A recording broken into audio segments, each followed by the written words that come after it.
نبی والے نبی سے بڑھا وقار سخن،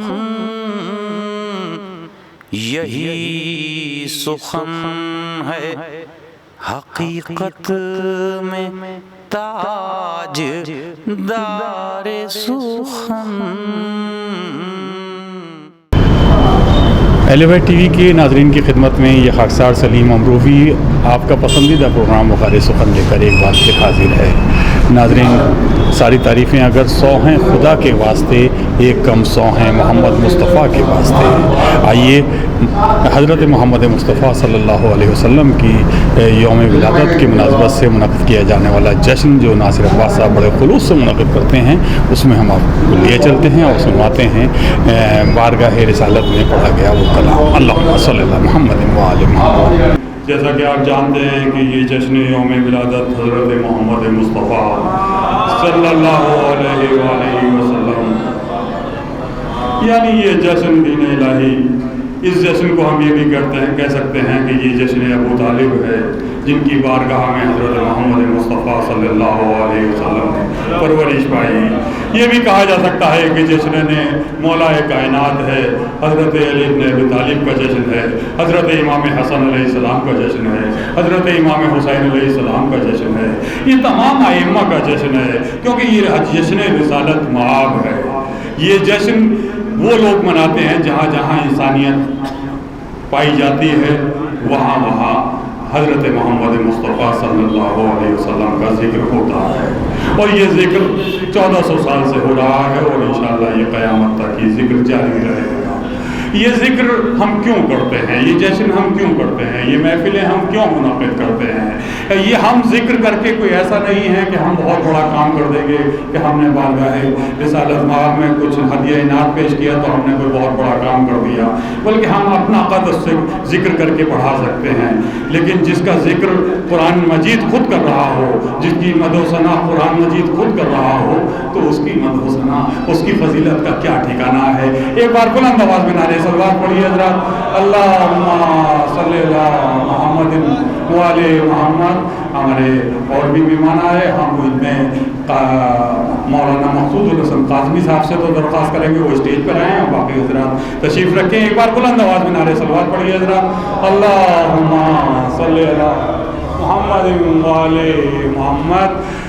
تو ناظرین حضرات، میں یہی کہہ رہا تھا کہ یہ خوش نصیب ہیں وہ لوگ جو اس جشن میں شریک ہوتے ہیں، جو نعت محمد سنیں یا سنا لیں۔ دیکھیں، جو نعت محمد سنیں یا سنا لیں، سنانے والے بھی اور سننے والے بھی، جو نعت محمد سنیں یا سنا لیں، زمین پر بھی وہ آسماں کا مزہ لیں، زمین پر بھی وہ آسماں کا مزہ لیں، زمین پر بھی وہ آسماں کا مزہ لیں۔ اور یہ شعر بھی خاص طور سے سماعت فرمائیے کہ جب کبھی ذکر مصطفیٰ کرنا، دیکھیے گا جانا، جب کبھی ذکر مصطفیٰ کرنا، شکر خالق کا بھی ادا کرنا، جب کبھی ذکر مصطفیٰ کرنا، جب کبھی ذکر مصطفیٰ کرنا، شکر خالق کا بھی ادا کرنا، شکر خالق کا بھی ادا کرنا۔ اور اس خاکسار کا یہ شعر میں نے یوں تو خود سے مخاطب ہو کر یہ شعر کہا ہے، لیکن یہ پیغام جہاں تک بھی پہنچ سکتا ہے سماعت فرما لیجیے کہ جب کبھی ذکر مصطفیٰ کرنا، شکر خالق کا بھی ادا کرنا، ذہن میں جب کوئی فطور نہ ہو، جب کبھی ذکر مصطفیٰ کرنا، شکر خالق کا بھی ادا کرنا، ذہن میں جب کوئی فطور نہ ہو تب محمد کا تذکرہ کرنا، ذہن میں جب کوئی فطور نہ ہو، ذہن میں جب کوئی فطور نہ ہو تب محمد کا تذکرہ کرنا، تب محمد کا تذکرہ کرنا۔ ذکر احمد بڑی عبادت ہے، ذکر احمد بڑی عبادت ہے، یہ عبادت صدا کیا کرنا، یہ عبادت صدا کیا کرنا۔ جب کبھی ذکر مصطفیٰ کرنا، شکر خالق کا بھی ادا کرنا. ایک بار بلند آواز میں نعرہ صلوات پڑھ دیے حضرات. اللہم صلی علی محمد وآل محمد. اس سے پہلے کہ میں اپنے کسی مہمان نعت خواں سے درخواست کروں یا کسی مقرر سے درخواست کروں، کیوں نہ اس وقت بالکل ایک تازہ نعت آپ کی سماعتوں کی نظر کر دوں. تو مجھے اجازت دیجیے اپنے تمام مہمانان سے اجازت لیتے ہوئے ایک نعت پیش کر رہا ہوں، اور ایک بار درود کا سہارا دیجیے تاکہ میں یہ نعت صلی اللہ.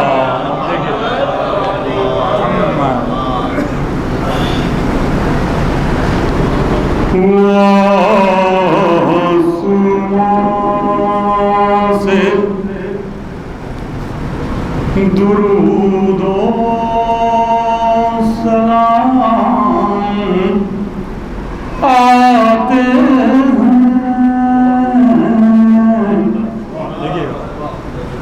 وہ آسمان سے درود و سلام آتے ہیں،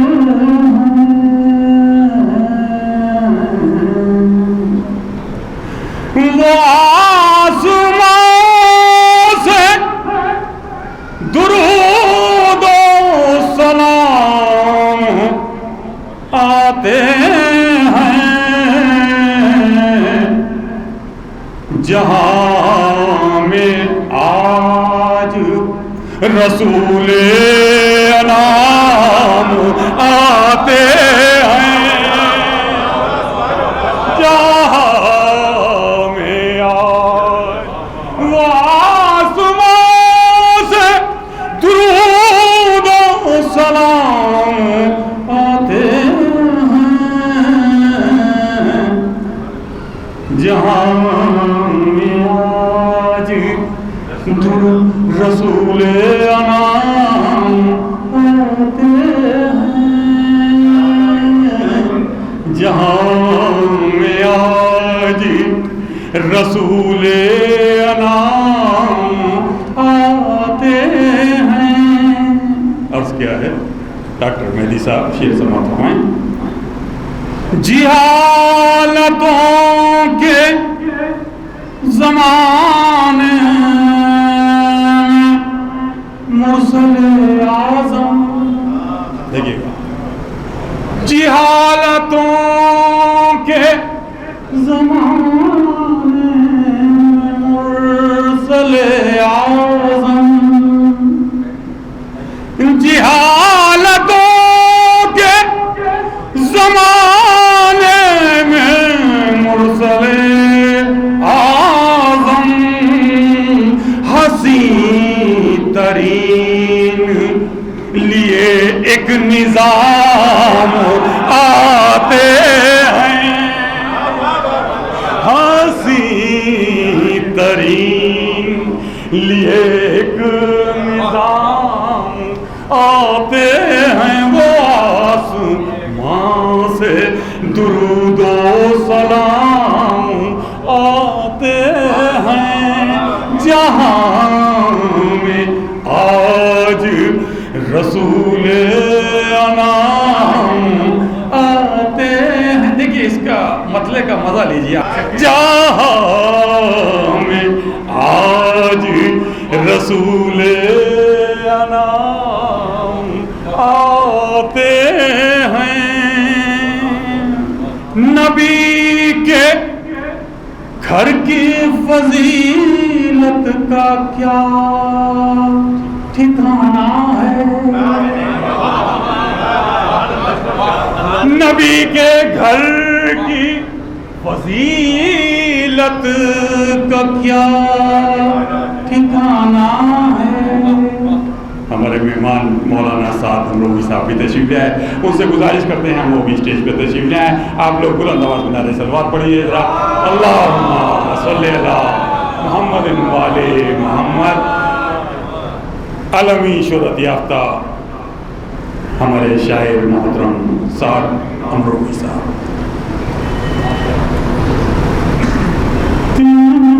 نبی کے گھر کی فضیلت کا کیا ٹھکانہ ہے، نبی کے گھر کی فضیلت کا کیا ٹھکانہ ہے، فرشتے در پا جہاں صبح و شام آتے ہیں،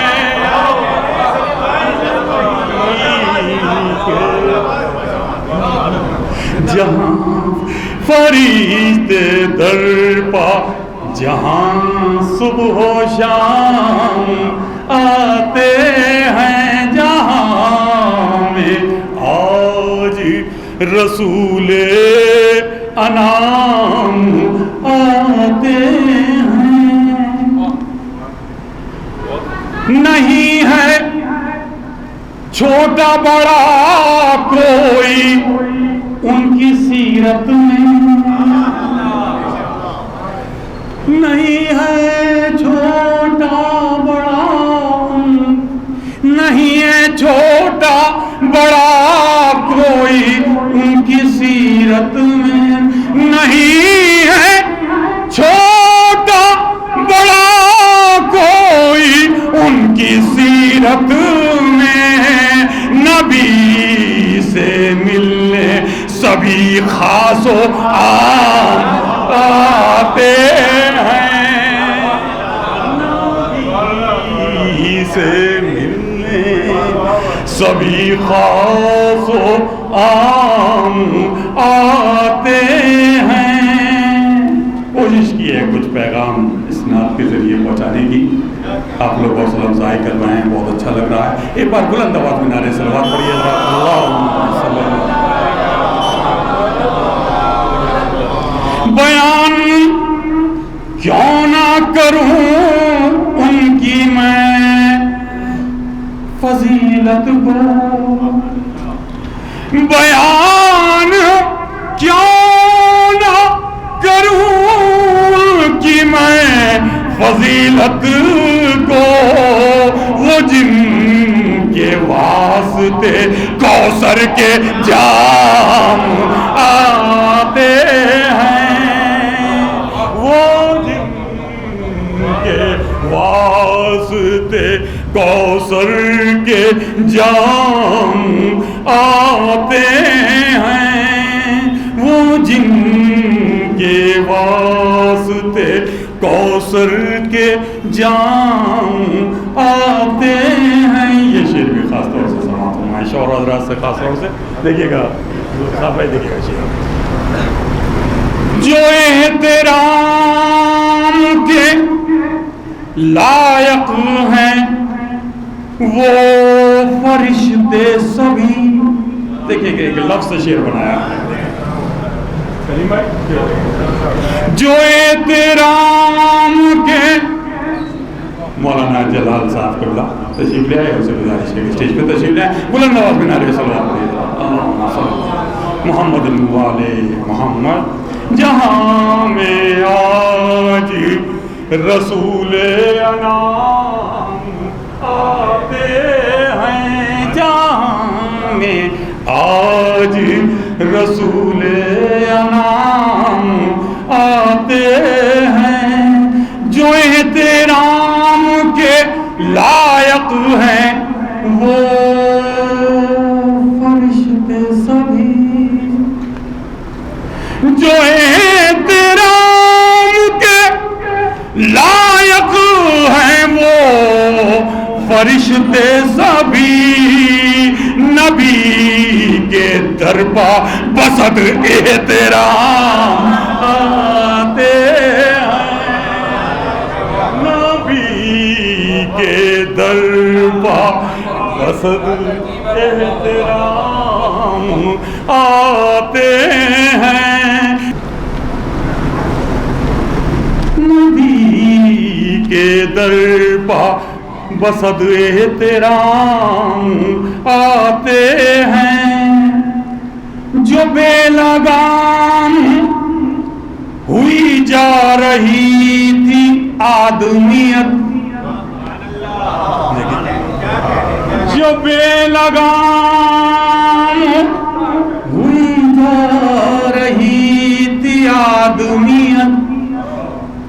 بہت احتیاط سے کہنے کی کوشش کی ہے. جو بے لگام ہوئی جا رہی تھی آدمیاں، رسول کسنے کو اس کی لگام آتے ہیں. کسنے کو اس کی لگام آتے ہیں. عطا کیا ہے خدا نے جنہیں بلند مقام، عطا کیا ہے خدا نے جنہیں بلند مقام. بشکل انسان وہ عالی مقام آتے ہیں. بشکل انسان وہ عالی مقام آتے ہیں. بشکل انسان وہ عالی مقام آتے ہیں. یہ بھی میں کچھ اشعار چھوڑ رہا ہوں. میں صرف چاہ رہا تھا کہ اپنے کسی مہمان شاعر کو دعوت دوں اس سے پہلے، تو چاہتا ہوں کہ تمام مومنین اور بھی جو کچھ جگہ خالی دکھ رہی ہے وہ بھی ان مومنین سے پر ہو جائے. ایک بار بلند آواز میں نعرے صلوات پڑھیے ذرا. اللہم صلی علی محمد والے محمد. بدل نہ پائے گا اب کوئی اس شریعت کو، بدل نہ پائے گا اب کوئی اس شریعت کو، بدل نہ پائے گا اب کوئی اس شریعت کو. اسے بچانے کی خاطر امام آتے ہیں،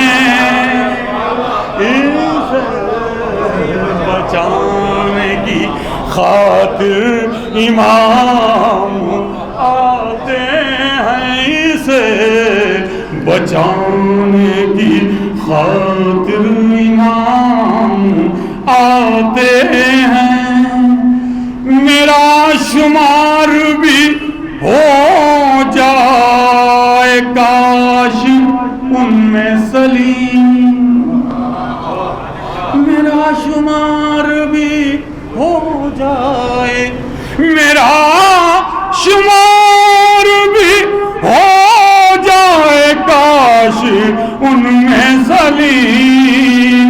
جو مصطفیٰ کے زمین پر غلام آتے ہیں،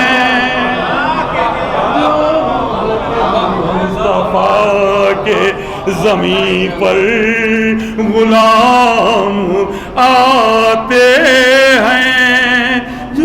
دیکھیے بڑا اہم شعر چھوٹ رہا تھا، وہ بھی خاص طور سے سماعت فرمائیے. ناصر عباس صاحب نے اس محفل کا اہتمام کیا ہے، اور وہ نہ صرف یہ سیرت کی محفل سجاتے ہیں بلکہ پریکٹیکل طور پر بھی وہ ہمیشہ آپ نے دیکھا ہوگا، جو بہت سے لوگ جانتے ہیں کہ وہ غربا کی خدمت میں نظر آتے ہیں. کس طرح سے غربا کے کچھ روزگار کا انتظام کیا جائے، کس طرح سے ان کے مسائل حل کیے جائیں، وہ پریکٹیکل طور پر بھی اس میں نظر آتے ہیں.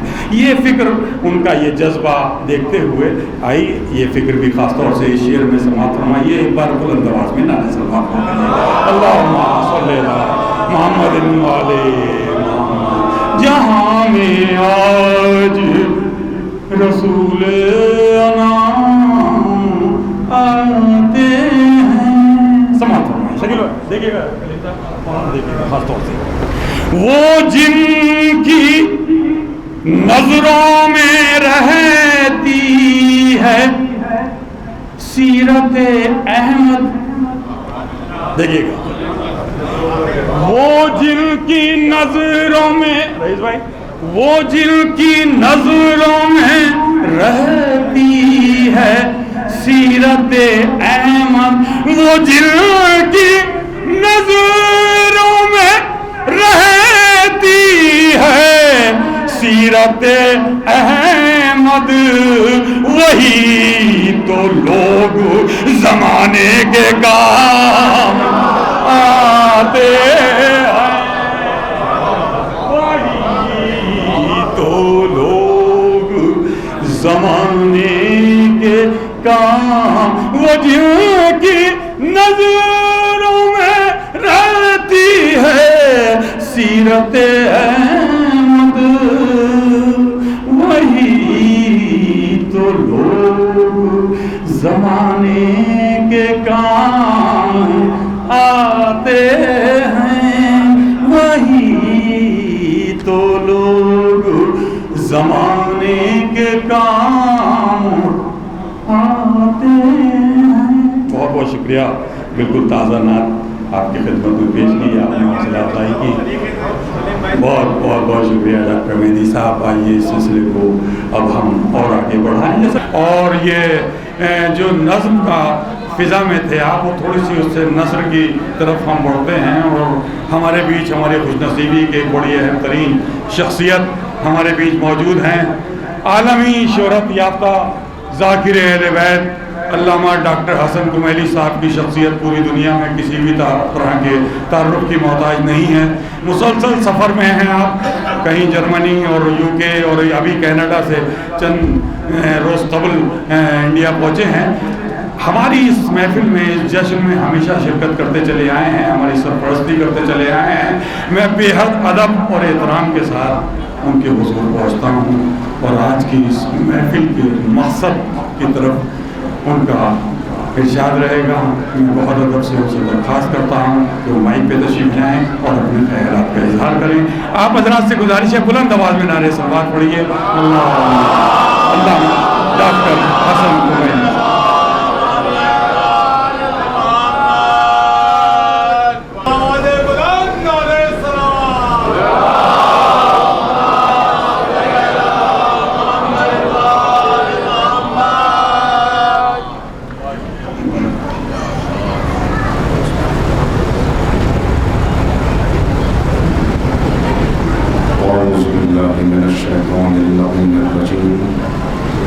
بسم اللہ الرحمن الرحیم۔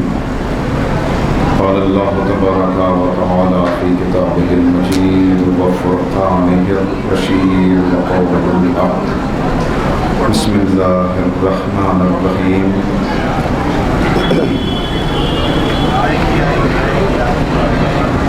وما ارسلناک الا رحمۃ للعالمین۔ صدق اللہ العلی العظیم۔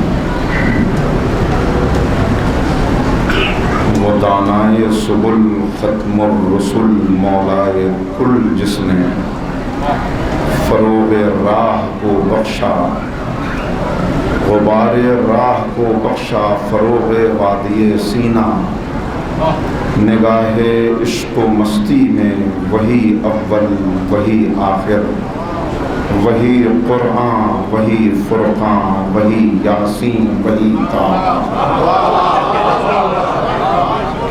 سامعین محترم، قرآن کریم کی جس آیہ کریمہ کو آپ کے سامنے تلاوت کرنے کا ارادہ تھا، اس سے ذرا سا اپنے آپ کو روک لیا، یہ دیکھ کر کہ دامن وقت تنگ ہے۔ بات کہاں سے شروع کروں؟ پیغمبر اکرم اور تمام انبیاء، تمام ہادیان برہا، ان کی آمد کا مقصد جو قرآن کریم نے بیان کیا، لقد ارسلنا رسلنا بالبینات وانزلنا معهم الکتاب والمیزان لیقوم الناس بالقسط۔ کیوں تمام انبیاء و مرسلین کو بھیجا؟ تمام ہادیان برحق کیوں اس دنیا میں آئے؟ سب کی آمد اور بعثت کا ایک ہی مقصد تھا کہ اس دنیا میں نظام عدل قائم ہو سکے۔ اس نظام عدل کے قیام کے لیے، نظام عدل کے قیام کے لیے ہر ایک نے اپنی آخری حد تک کوشش کی، لیکن آج تک اس زمین پر کوئی دن ایسا نہیں آیا، کوئی لمحہ ایسا نہیں گزرا کہ جب مکمل طور پر پورے عرض پر نظام عدل قائم ہو سکا ہو. ابھی تک ہوا نہیں ایسا. اب پیغمبر اکرم جن حالات میں جس دور میں تشریف لائے اور جیسا انقلاب پیغمبر اکرم نے برپا کیا، اس انقلاب کو بیان کرنے کا وقت تو نہیں ہے، مگر بس اتنا عرض کرتا ہوں کہ بڑے بڑے انقلابات میں فرانس کے انقلاب کی بڑی تعریف کی جاتی ہے، حوالہ دیا جاتا ہے. مگر دو باتیں صرف عرض کروں گا. ایک تو آج تک جتنا بڑا انقلاب سرکار رسالت مآب نے برپا کیا، دنیا میں ایسا انقلاب نہ برپا ہوا ہے اور ہوگا تو انہی کے خانوادے کے وارث کے ذریعے سے کہ جو اس مقصد قرآن کو پورا کرے گا، جو اس مقصد قرآن کو، مقصد خلقت کائنات کو، مقصد بعثت انبیاء کو، تمام ہادیان برحق کی اس دنیا میں آمد، بعثت، محنت، اس کو پورا کرنے کے لیے جو ہادی موجود ہے اور نظام عدل قائم ہوگا اسی کے ذریعے سے کہ اب وہی انقلاب جو پیغمبر اکرم لائے تھے، اس انقلاب کا دوسرا منظر ہم دیکھیں گے تو پھر تاریخ بتائے گی یملأ الارض قسطا وعدلا کما ملئت ظلما وجورا. یہ ظلم و جور سے بھری ہوئی دنیا عدل و انصاف سے بھر جائے گی. جو انقلابات اب تک آئے جن میں بڑا تذکرہ ہے، میں نے اس سے پہلے بھی حوالہ دیا، صرف ربط گفتگو کے لیے حوالہ دے رہا ہوں کہ ان انقلابات میں اور پیغمبر ختمی مرتبت کے انقلاب میں دو فرق بہت نمایاں ہیں. پہلا فرق تو یہ ہے کہ فرانس کا جو انقلاب تاریخ میں جس کا حوالہ دیا جاتا ہے، اس انقلاب کو برپا کرنے کی بنیاد فراہم کرنے والے مارک اور چرچل دو قلمکار تھے. یہ بیٹھے ہوئے تھے انگلینڈ میں، وہاں بیٹھ کے انہوں نے کتابیں لکھی.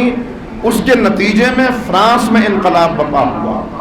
تو پہلی خصوصیت تو اس انقلاب کی یہ تھی کہ اس انقلاب کے فکر دینے والے، نظریہ دینے والے کہیں اور بیٹھے ہوئے تھے. انقلاب کہیں اور برپا ہوا. وہ صرف غازی گفتار تھے، مرد میدان نہیں تھے. انہوں نے کسی اس انقلاب کی قیادت نہیں کی، اس انقلاب کے لیے کوشش نہیں کی، اس انقلاب کا حصہ نہیں بنے. انہوں نے نظریہ پیش کر دیا، کہیں اور بیٹھے ہوئے لوگوں نے اس نظریے کو اپنایا، ایک انقلاب برپا ہوا. یہ پہلا مرحلہ. دوسری بات جو اس انقلاب کی تھی وہ یہ کہ اس انقلاب نے صرف زندگی کے ایک شعبے کو متاثر کیا، باقی شعبے ویسے ہی رہے کہ جیسے پہلے تھے. بس حضور سرور کائنات نے جو انقلاب برپا کیا وہ انقلاب عالمگیر انقلاب ہے کہ جہاں انقلاب کی فکر دینے والے بھی رسول ہیں، انقلاب کی قیادت کرنے والے بھی پیغمبر ہیں، انقلاب کا دست و بازو بننے کے لیے دعوت دینے والے بھی نبی کریم ہیں، جو خود میدان میں کھڑے ہوئے ہیں، خود حملوں کو برداشت کر رہے ہیں، دندان مبارک شہید ہیں مگر جمے ہوئے ہیں، زخمی ہو گئے ہیں مگر کھڑے ہوئے ہیں. خود مولا کائنات حضرت علی ابن ابی طالب علیہ السلام یہ فرماتے ہیں کہ جب جنگ میں مجاہدوں کے حوصلے ذرا کم ہونے لگتے تھے تو وہ پیغمبر اکرم کا ثبات قدم دیکھ کر اپنے حوصلوں کو پھر بڑھا لیا کرتے تھے. تو ایسا مرد میدان جو فکر بھی دیتا ہے اور اس کے بعد اس انقلاب کو برپا بھی کرتا. دوسری خصوصیت کہ یہ انقلاب جو پیغمبر اکرم نے برپا کیا یہ کسی ظاہری شخصیت کو بدلنے کے لیے انقلاب نہیں تھا، بلکہ یہ ایسا انقلاب تھا جس نے زندگی کے کسی شعبے کو متاثر کیے بغیر نہیں چھوڑا. ایک ڈھیلا بھی ایسا نہیں تھا جو اپنی پرانی صورت پر باقی رہ گیا ہو. اقتصادی زندگی میں انقلاب آیا، سیاسی زندگی میں انقلاب آیا، مذہبی زندگی میں انقلاب آیا.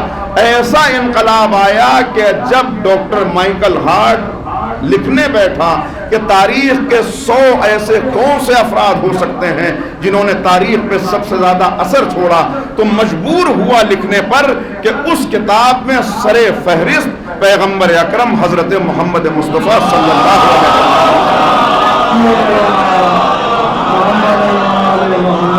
اور جب اس سے پوچھا گیا تو ایک بیان اس نے آفیشیل دیا اور ایک بیان ذاتی گفتگو میں دیا، میں دونوں 2 جملوں میں آپ کو سناتا ہوں۔ اس سے پوچھا گیا کہ اتنی شخصیات ہیں، ان ساری شخصیات کو چھوڑ کر تم نے کیوں مسلمانوں کے رسول کو سر فہرست رکھا؟ تو اس کا جواب یہ تھا کہ محمد is the only leader on the face of earth who was supremely successful both in secular and religious fields۔ اکیلی شخصیت ہیں کہ جنہوں نے مذہبی دنیا ہی میں انقلاب برپا نہیں کیا بلکہ جنہوں نے جدید دنیا میں بھی ایک انقلاب برپا کر دیا۔ ایک تو یہ خصوصیت، اور دوسری بات، اللہ اکبر کیا بات ہے جو اس نے کہی۔ کہتا ہے ایک ذاتی گفتگو میں اس سے پوچھا گیا کیوں پیغمبر کے لیے قلم اٹھایا، تو اس نے کہا میں نے پوری تاریخ میں دیکھ لیا، میں رک رک کے یہ جملہ بولوں گا تاکہ آپ سنیں اور اپنے ذہنوں میں محفوظ رکھیں۔ کہا میں نے پوری ریکارڈڈ ہسٹری میں دیکھ لیا، مجھے کوئی باپ ایسا نہیں ملا جو اپنی مسند سے اٹھ کے بیٹی کی تعظیم کرتا ہو اور اسے اپنی جگہ بٹھا دیتا ہے۔ بتاؤ پھر کیوں ایسی شخصیت کے بارے میں قلم نہ اٹھاؤں اور کیوں اس کو سر فہرست نہ رکھوں؟ وہ کہتا ہے کہ میں نے جس مرحلے میں دیکھا، جس شعبے میں دیکھا، جس نظریے سے دیکھا، جس زاویے سے دیکھا، مجھے پیغمبر کا انقلاب، پیغمبر کی شخصیت، ایسی شخصیت معلوم ہوئی کہ اس جیسی دوسری شخصیت موجود نہ تھی۔ یہ چاہنے والے کا بیان نہیں ہے، یہ اس کا بیان ہے کہ جس نے صرف قلم اٹھایا، ایک ریسرچ کی اور اس کے نتیجے میں جو اس کے سامنے نتائج آئے وہ اس نے پیش کر دیے۔ کیا انقلاب ہے! اب عزیزوں ذرا سا پلٹیے، میں آپ کو ایک کہانی سناؤں اور اس کے بعد نتیجہ آپ کے حوالے کروں۔ ایک بستی کے اندر بڑی بیماریاں پھیل گئیں، بہت بیماریاں، ہر انسان بیمار ہے، مرد بیمار، عورت بیمار، امیر بیمار، غریب بیمار، سب بیمار، عجیب طرح کی بیماریاں، آنکھوں کی بیماریاں، جگر کی بیماریاں، دل کی بیماریاں۔ بادشاہ کو علم ہوا، بادشاہ بستی سے بڑی محبت کرنے والا تھا، میری رعایا میں بیماری پھیل گئی، اس نے ایک طبیب حاذق کو بھیجا، وہ جو شاہوں کا علاج کرنے والا تھا، اس نے اس کو بھیجا کہ آپ جائیے اور دیکھیے جا کے معاملہ کیا ہے، آخر کیوں سب مریض ہو گئے۔ طبیب آیا، اس نے بستی پر نظر ڈالی، حالات کا جائزہ لیا، سب کو جمع کیا اور اس کے بعد ان سے کہا کہ میں سبب جان گیا ہوں، مجھے پتہ چل گیا کہ تمہاری بیماری کا سبب کیا ہے۔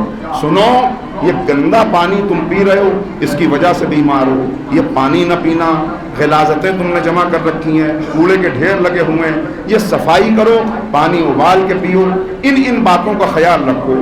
ادھر طبیب نے یہ نسخہ تجویز کیا، یہ باتیں بتائیں، ادھر لوگوں نے کھڑے ہو کے کہا یہ کتنا اچھا طبیب ہے، اس کی صورت کتنی اچھی ہے، اس کی چال ڈھال کتنی اچھی ہے، اس کی گفتگو کتنی بہترین ہے، اس کا چہرہ کتنا نورانی ہے۔ اس نے کہا بس میری تعریف بہت ہو گئی، اب جو میں نے کہا اس پہ عمل کرو۔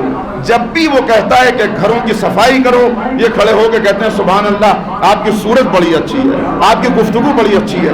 بار بار وہ کہتا ہے اچھا یہ سب چھوڑو، اب کھڑے ہو جاؤ، صاف پانی کا بندوبست کرو۔ وہ کہتے ہیں کہ کیا کہنے، آپ کو بادشاہ نے بھیجا، آپ جیسا عالم، آپ جیسا حاذق، آپ جیسا طبیب، آپ جیسا نفس دیکھنے کا ماہر ہم نے آج تک نہیں دیکھا۔